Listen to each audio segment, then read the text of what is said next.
Salam sejahtera Malaysia. Persepsi demi persepsi manusia tidak dapat dihalang. Saya masih mengingat lagi kata-kata daripada Martin Luther King. Dia kata, kita tidak boleh mengawal seekor burung yang terbang lalu berak di atas kepala kita. Kita tidak boleh menghalang itu katanya. Tetapi yang kita boleh kawal adalah apa yang kita fikir. Kita boleh kawal apa yang kita fikir, kita lakukan sendiri, itu yang kita boleh kawal. Maksudnya, persepsi setiap orang itu berbeza-beza. Jadi masing-masing lah, hormati pandangan, pendapat masing-masing. Kalau nak pilih itu masing-masing lah. Nah, jadi ini berkaitan dengan persepsi.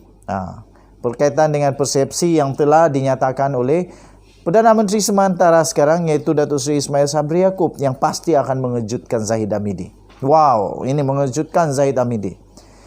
Apa tidaknya, memang sekarang ini banyak persepsi yang mengatakan bahawa sebenarnya mengundi Barisan Nasional UMNO itu persepsi saja, tapi mungkin tidak betul persepsi itu.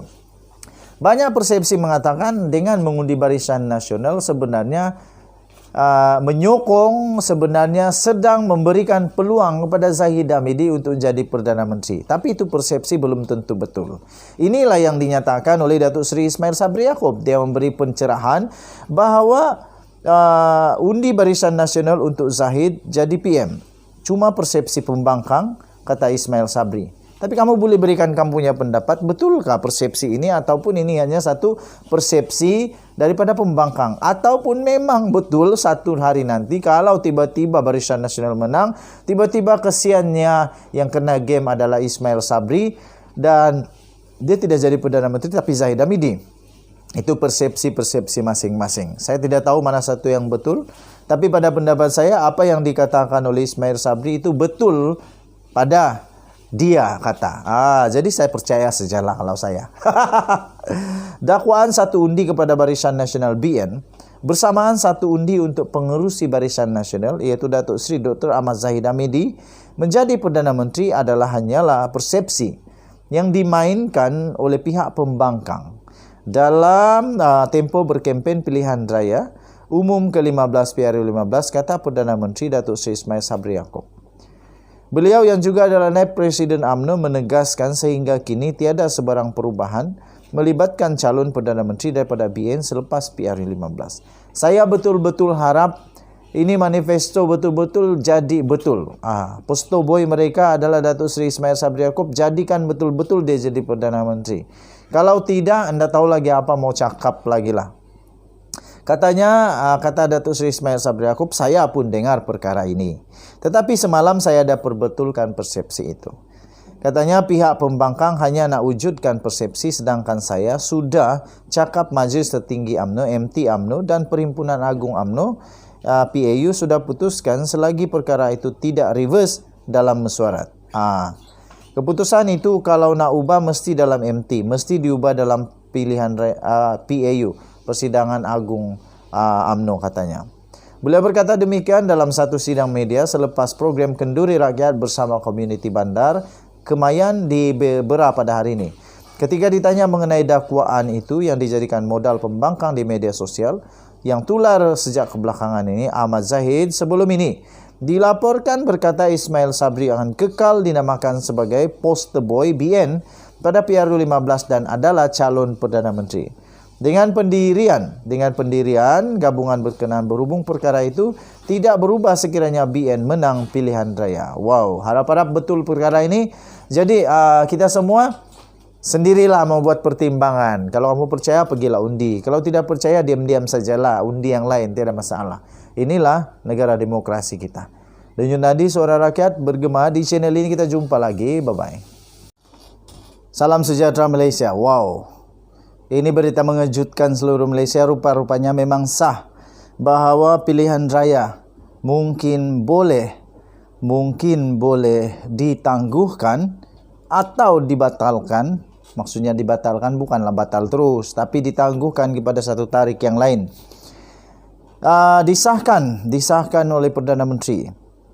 Kenapa tuan-tuan dan puan-puan? Ini kerana sebab musabab yang sangat-sangat penting, sebab musabab yang pasti amat dinantikan oleh rakyat. Bukan pasal politik, bukan juga pasal kuasa, bukan juga pasal nak memerintah negara Malaysia ataupun tidak. Tetapi ini adalah kerana untuk keselamatan rakyat Malaysia yang bakal mengundi. Jika banjir besar, Perdana Menteri akan bincang dengan SPR untuk alternatif lain. Baru saja diterbitkan di Malaysia kini, Perdana Menteri sementara iaitu Datuk Seri Ismail Sabri Yaakob pada hari ini telah memaklumkan bahawa sekiranya berlaku banjir besar, maka perjalanan proses pilihan raya tertakluk sepenuhnya kepada Suruhanjaya Pilihan Raya SPR. Katanya, jika berlaku banjir besar yang sehingga orang tak boleh keluar lagi untuk mengundi, maka saya akan bincang dengan SPR kalau ada alternatif lain, katanya. Kita juga akan berbincang dengan MET Malaysia, Jabatan Meteorologi Malaysia, serta Jawatan Kuasa Pengurusan Bencana, dan SPR pun boleh beri pandangan, katanya, lapor bernama. Tuan-tuan dan puan-puan yang dihormati sekalian, benda ni sudah lama dinyatakan oleh MET Malaysia, sehingga MET Malaysia kata bikin apa, untuk apa nak ambil risiko, tapi kerana oleh beberapa keadaan, desakan daripada orang-orang tertentu, dan juga banyak lagi lah perkara-perkara yang lain, juga kerana yang di-Pertuan Agong kecewa dan sebagainya, akhirnya dijadikan juga pembubaran parlimen, walaupun ramai yang tidak setuju. Walaupun ramai sangat yang tidak setuju, tetapi akhirnya dibubarkanlah juga. Nah, sekarang tuan-tuan dan puan-puan sudah banyak tempat yang banjir. Sudah banyak tempat yang banjir, malah ramai keluarga, lebih 150 keluarga telah ditempatkan di pusat-pusat banjir. Kerana banjir sudah pun berlaku. Bukan lagi ramalan, tapi memang betul berlaku. Katakanlah saja pada 18 hari bulan, pada 17 ataupun 15, tak apalah, daripada 15, 16, 17, 18 hari bulan November ni tiba-tiba banjir lah, banjir besar. Nah, siapa yang susah juga? Pada 4 November yang lalu, MET Malaysia telah memaklumkan, 4 November yang lalu MET Malaysia memaklumkan monsun timur laut atau musim tengkujuh akan bermula pada 7 November ini dan berterusan sehingga Mac 2023 yang boleh mengakibatkan berlaku banjir bagi kawasan rendah dan berdekatan sungai. Nah, ini masalah ni. Selain itu, Jabatan Kaji Cuaca turut meramalkan fenomena air pasang besar berlaku dalam beberapa tempoh antara November ini sehingga Januari depan. Sebelum pembubaran parlimen pada 10 Oktober yang lepas, Ismail Sabri berkata kerajaan telah membuat segala persediaan rapi. Baguslah kalau begitu. Persediaan rapi bagi menghadapi bencana banjir termasuk mesyuarat bersama dengan Kabinet Menteri Besar dan Ketua Menteri. Menurut Perdana Menteri yang di-Pertuan Agong juga telah menitahkan agar PRU15 diadakan sebelum musim tengkujuh ini. Sementara itu, Datuk Pengelola Bijaya Diraja Istana Negara Datuk Seri Ahmad Fadil Samsudin pada 10 Oktober juga turut berkata, Seri Paduka Baginda telah menzahirkan harapan agar SPR menjalankan PRU15 dalam tempoh terdekat dengan mengambil kira monsun timur laut yang diramal bermula pertengahan November 2022. Okey, so itulah beritanya. Saya pun berharap, betul-betul berharap, ini bukan tentang politik, tapi tentang keselamatan negara Malaysia, keselamatan penduduk dan juga kestabilan kebajikan penduduk-penduduk Malaysia. Jadi belakangkanlah dulu benda-benda yang penting juga, memang amat penting bagi negara demokrasi, amat penting, tetapi saya fikir lebih penting keselamatan bagi semua penduduk negara Malaysia. Kita jumpa lagi, bye-bye.